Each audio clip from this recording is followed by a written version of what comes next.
Okay, what's going on, guys? Prince of Wales here, and a couple days ago, you may have seen uh, an interesting tier list on twitter.com/princeofgong. Go follow me there.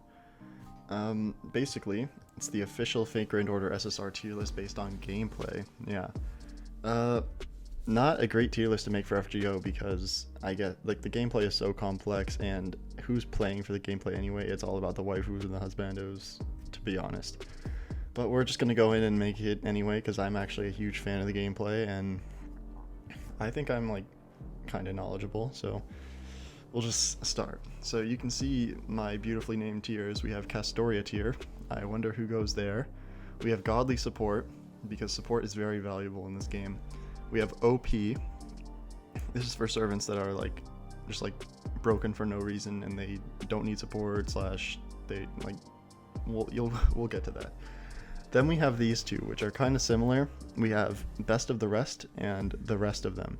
So these two kind of go together, where just think of them, they're all in the same tier, but the ones up here are just better than the ones in this tier. Like, they're still in the same, like, power, in the same, like, relative power level, but these ones are just going to edge them up, and they might even be close to OP tier. Some of them might be. Watch the video, you'll find out. So we're going to start up with the top category. It's called Castoria tier, so that means Merlin goes in there. Just kidding. Castoria goes in OP tier, or Castoria tier. She's there by herself because she just provides more value to the game overall, and she's also extremely good by herself. Not only does she carry the most broken, crazy meta in FGO's history, in my opinion, the arts meta, which just basically has a command hold over all of farming in the game. And unfortunately now what happens is if you come out and you either aren't OP or you don't have an arts AoE attack, you're not that great. And that's her fault, and that's why she deserves her own category. More about her, she has probably the best NP charge split out of any of the support. She gives 30% to everyone and then an extra 20% to one, so you have 50-30, and that overall just gives you the most. She also has amazing buffs. Her Noble Phantasm is just insanely busted. Gives you 1 up to 5 stacks of Solemn Defense, which is just an unignorable invincibility. And we already know how good invincibility is. Just now you can't ignore it. So it's like a Merlin nope button, but just it's literally nope. You can't do anything unless you like somehow remove the buff. So that's why she has her own tier. I mean, you could put her with the others, but I personally just see her as better than the others. So now we go to Godly support. Obviously, we put the boy Merlin in there. I mean, he's been good ever since he came out. There's nothing you can really say that'll make Merlin bad. I don't think he's as good as Castoria, but he's still like probably the second best unit in the game. Not gonna lie. His third skill is still amazing. The HP, the crit, and the buster damage. I think it might be crazy to say, but I actually think Merlin needs a buff. To be honest, I think his crit buff damage should last for 3 turns, like the buster buff, because then it just gets all wacky, because you want to run him with like mega crit damage dealers, and the crit buff wearing off is just so painful. So he's also got his no button, his Noble Phantasm's broken, his charisma's broken. There you go, he's there. And we have Waver, and I think Waver became less valuable after Castoria came out, but there's no way in hell he's not up there still. Like, he's still up there. Any servant that can give other servants 50% NP charge is just insanely busted. And Waver does that as well, buffs a ton of other stats, so he's still going to be in the, like, this realistically is the top tier. This tier is like, why is she in the game tier? And then this tier is like the real top tier. So next, we have Tomo. Psych. She is actually not going to get ranked yet, and I'll just go over her now. I'm putting her in Best of the Rest tier, and I know this is probably going to be one of the most controversial opinions on here, because I honestly think Tomo is the most overrated unit in the game. A lot of people try to say it's like, oh, you don't need people try to compare her to Castoria when it's in reality it's not even close. She doesn't give NP gain on a skill. She does it with her Noble Phantasm, but it's not the same. And her buffs for damage, she only really buffs arts, and that's not enough to loop with anyone, really. You need to like play like 40 chess to loop with her. I will say though, she is a very good stall unit. Like she's up there with one of the, like some of the best stall units in the game, and that's because of her cooldown reduction as well as her heal. And she is arts based, so she can spam pretty well, and her MP is not bad. It's just the units up in this category are like needed to get amazing performance from most units. Like Castoria, you need her to, like, if you're gonna loop with Musashi, you need Castoria pretty much. You don't need Tomomo for anything in this game, which she's definitely not this low, but she is gonna stay in this tier because I think the units up here provide more value to the game than she does. So that's why I put her here. Okay, so moving from who I think is the most overrated caster, Tomomo, to the most underrated caster. Maybe not the most underrated caster, but definitely the most underrated out of the, like, big three. So, Scotty, while she is amazing for quick, I think a lot of people forget that she's also an amazing caster by herself. Like, she's not only relegated to quick, she still has a crit buff that can apply to anyone. She still has a defense down debuff that can really help you in any fight. And don't forget, she has a 50% NP battery, which is good no matter no matter what situation you're in. Her Noble Phantasm also, while not as good as like a Merlin Noble Phantasm or a Castoria Noble Phantasm, is still pretty good. It gives full team evade for one attack, and then it also further increases your crit damage and increases your damage cut. So overall, she does a lot, and I think she's underrated because people don't talk about how good she is outside of just the quick meta. And I think she 100% deserves to be in godly support because, again, she is responsible for one of the craziest metas. I mean, it's not really crazy anymore, but it used to be crazy. The quick meta, I mean, it's still viable. It's not as good. It's actually helped by Castoria because of that MP gain. But I think despite Castoria's existence, Scotty is still as good as she ever was, maybe even better.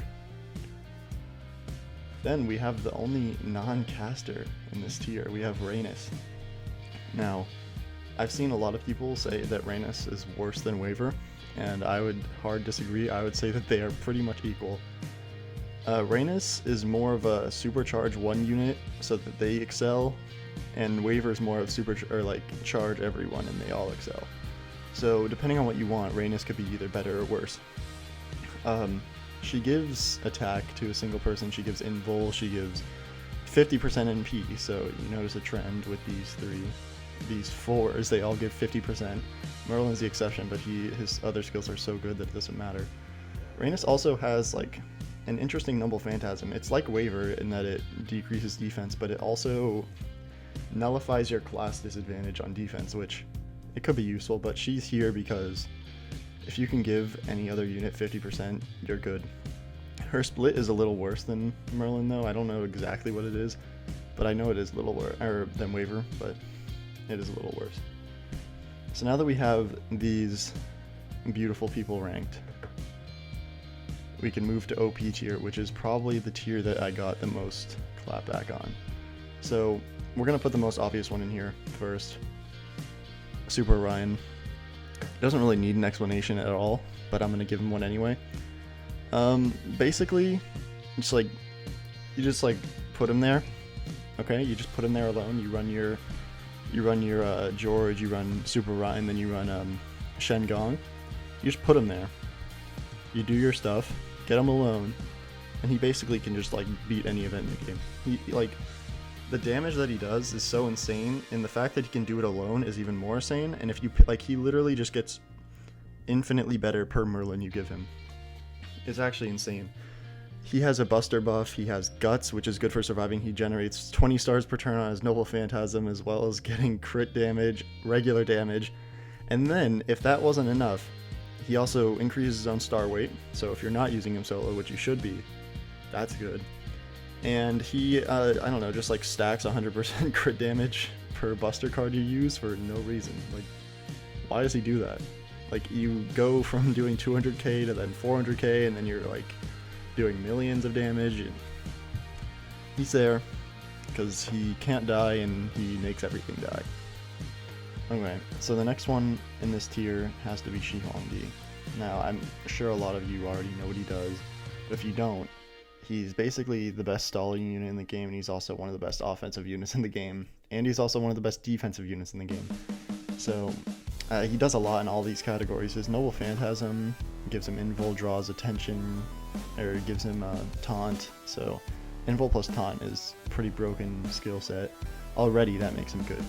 But he also gets a damage boost and crit damage boost, all in that one Noble Phantasm that's pretty spammable. Like, if you get some arts chains going with this guy, he's gonna be unstoppable. His first and second skill are really useful for stalling. One of them drains and the other one stuns, so that's good right there. He's a ruler, so he takes half damage from pretty much every class. He's an amazing tank. His crit damage is insane. His Noble Phantasm is a no button, like unless the enemy ignores invul, which not many do, your team is fine. If they have an AoE Noble Phantasm, I guess everyone will die except for him, and like he's the good one anyway, so it doesn't matter.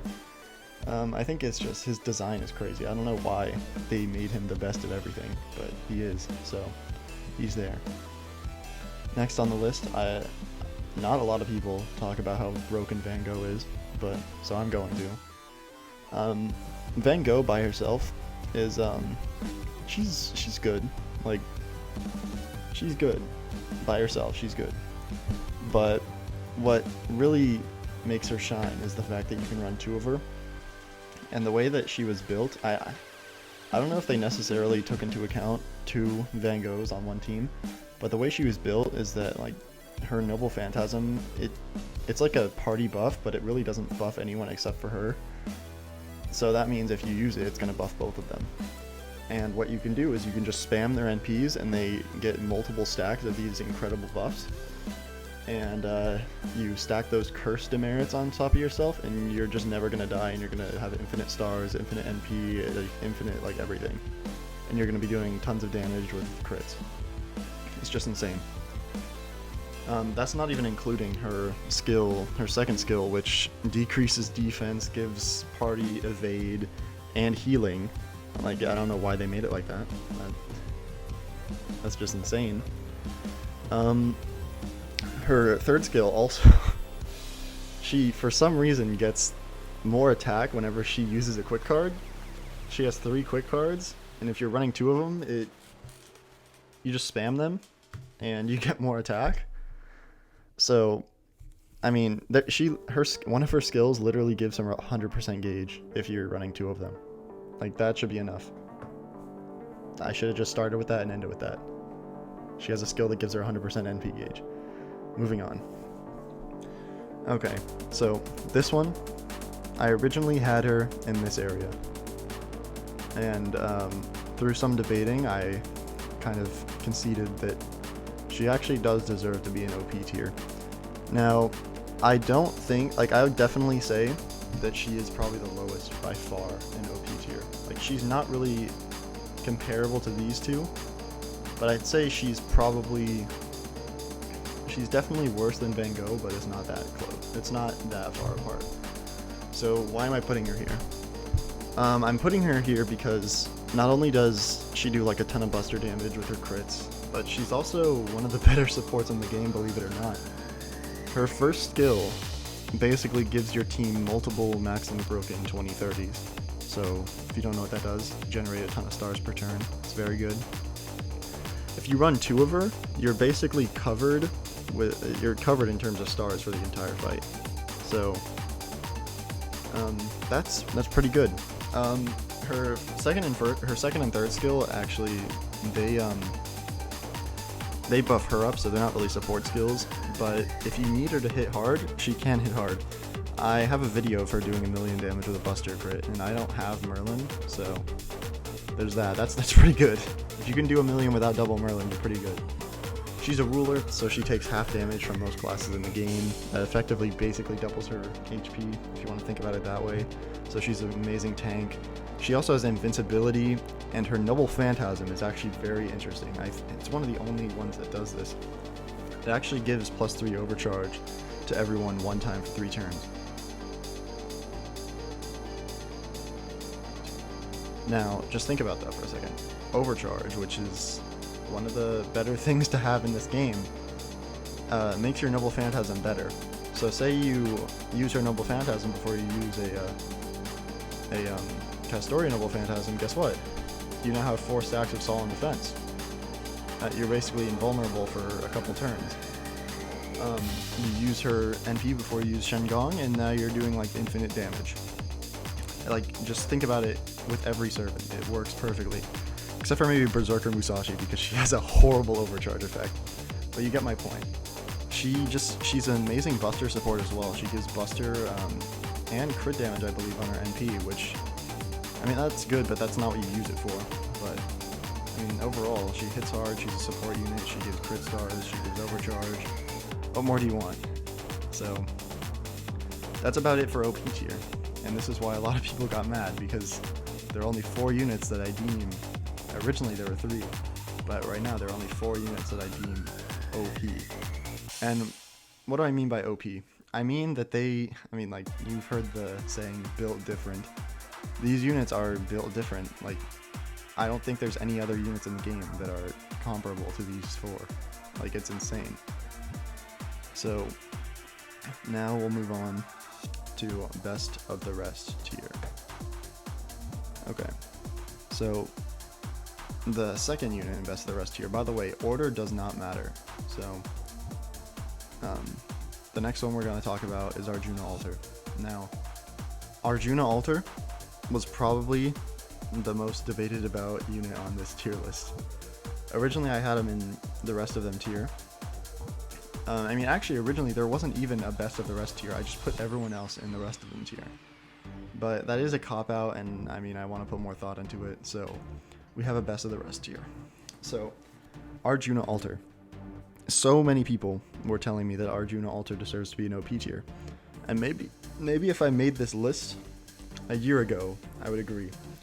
But right now, I mean, I'd say he's really good. Let me just get that out of the way. Arjuna Alter is really good, but through my testing, I found that he only really excels in 2 areas, and that's enemies with break bars and wave clearing. And now I want to clarify the wave clearing. I don't mean farming, because, I mean, especially since Castoria is out, Buster farming isn't really that efficient unless you're running like triple max limit broken K-scopes, and if you are, why are you even like watching this video? So he's here because he only excels really in 2 areas. Like, he's good everywhere, but he excels in those 2 areas. And the problem is, those 2 areas already have better alternatives. Like, why are you going to use an AoE unit for break bars? Like, why? There are people that hit harder with single target Noble Phantasm that are going to be better for break bars than him. And for wave clearing, why would you bring an AoE Buster Servant when you could bring, let's just look at another Berserker, you could bring Musashi, wherever she is. I'm not going to spend time looking for her, but you could bring her and wave clear with her, because she can loop her Noble Phantasm infinity times in a row. So that's my justification for putting him down here. Like, he's still above these people, but I don't think he really has what it takes to be an OP tier, because just the competition is so, like, what people don't understand is that the competition for OP tier is like super tight. Like, you have to be better than before. You would have to be better than Vangogh, and that's not easy to. It's not an easy feat. And I would say Arjuna Alter's not close to Vangogh at all. But again, he's amazing. He does a ton of Buster damage. His NP hits relatively hard if the enemy isn't debuffed. If the enemy is debuffed, it hits pretty hard. I will grant him that. And he's a Berserker with surprisingly good survivability. His guts and his healing per turn is actually very good. But that's about it. He's not as stellar as these units are, and that's a fact. So now, we're going to move to another unit that was, only a couple people brought this one up. So we have Coma. And now, when I first started playing JP, I will admit I used Coma a lot, like on my support list. If I'd see a Coma, I'd just use her. Because she's kind of a fun unit to use, but I mean, again, this list isn't based on how fun the unit is. The list is based on how good they are. And Coma is very good, which is why she's in best of the rest tier. She's better than like 80% of the servants in the game. And there's really nothing bad I can say about her. It's more there's like nothing amazing I can say about her. Like, I can talk about like how Super Ryan does like 1 billion damage per buster card. I can't really say that about Coma. She has a solid skill set. She has a 50% MP battery, so that's good. That is really good. Her overcharge effect increases her quick performance, and she's gonna mainly be doing damage with quick cards anyway, so that's also good. She increases her own crit damage. She also has a skill that gives overcharge, and I was talking about how good that is here. And it's not to the similar extent, because Himiko's is for everyone by 3, which is better than hers, which is like only by 1, and it's for 1 person. She's the best assassin, I'll give her that. Like, because I think assassin is probably the weakest class in the game in terms of roster. I would say that, and it's probably one of the lower classes in terms of just stats, because they give it a 0.9 times attack multiplier for no reason. So it's kind of like a similar case with Arjuna. It's like she's good for break bars, she's good for high health riders, but it's like you're not going to bring her to like a challenge quest unless she has a damage boost. You're not going to bring her to like a farming event because she's not going to be efficient. You're not going to bring her to you're not really going to bring her to any hard content unless she has a damage boost. With double Scotty or Scotty plus Castoria, she is really good. But without them, she's like pretty good. Like, she's not bad at all. She's really good, but she's not like, oh my god, so amazing, which is why she's here. Next up, we have Muramasa. Now, Muramasa was someone that I foolishly put in OP tier before, but I'm retracting that and I'm putting him in best of the rest. And I think there's something that needs to be said about being one of the best arts loopers in the game. And I think, I'll just put here now, I think these two, barring Shen Gong, are probably the best practical arts loopers in the game. I mean, he doesn't really even need Castoria to loop.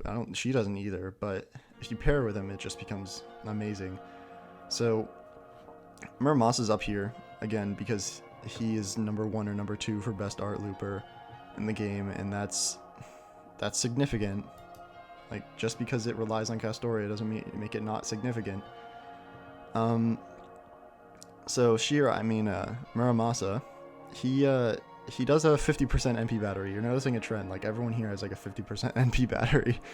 And an interesting thing about that skill is that for 3 turns, he gets a special buff that gives him 10% NP per attack.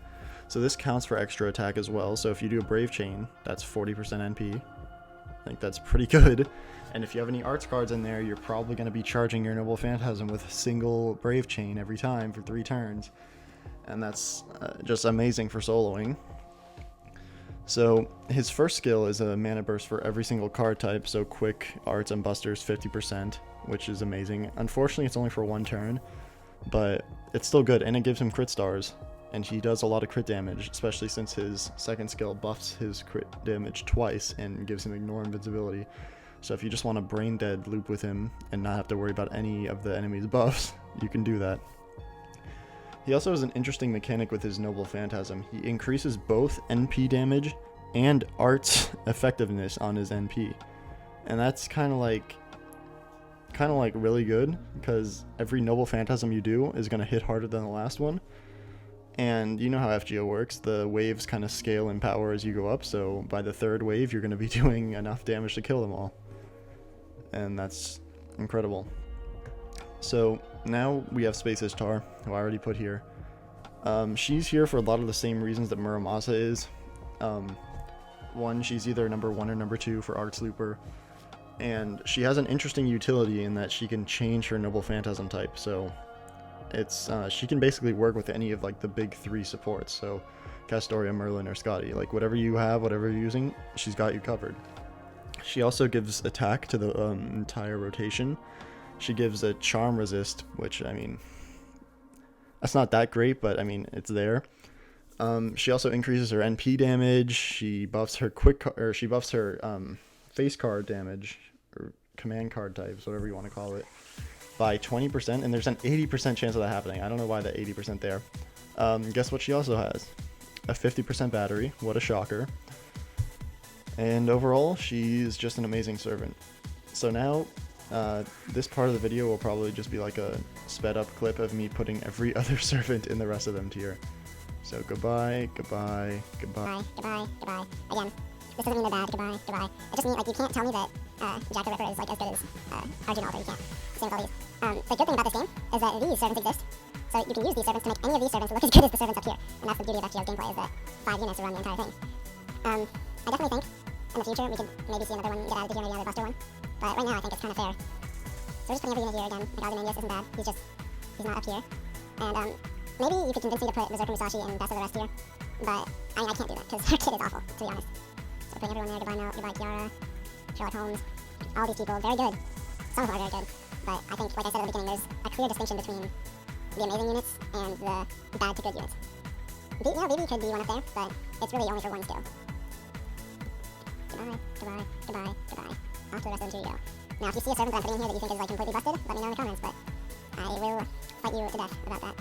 So, goodbye, goodbye, goodbye, goodbye. There is the official tier list for Fate Grand Order. So we've got our Castoria tier, we've got our Godly Support tier, we've got our OP tier, we've got Best of the Rest, and then we have the rest of them. I said it's the official tier list, so you can't really dispute it. It's 100% official. So I hope you enjoyed, and thank you for watching.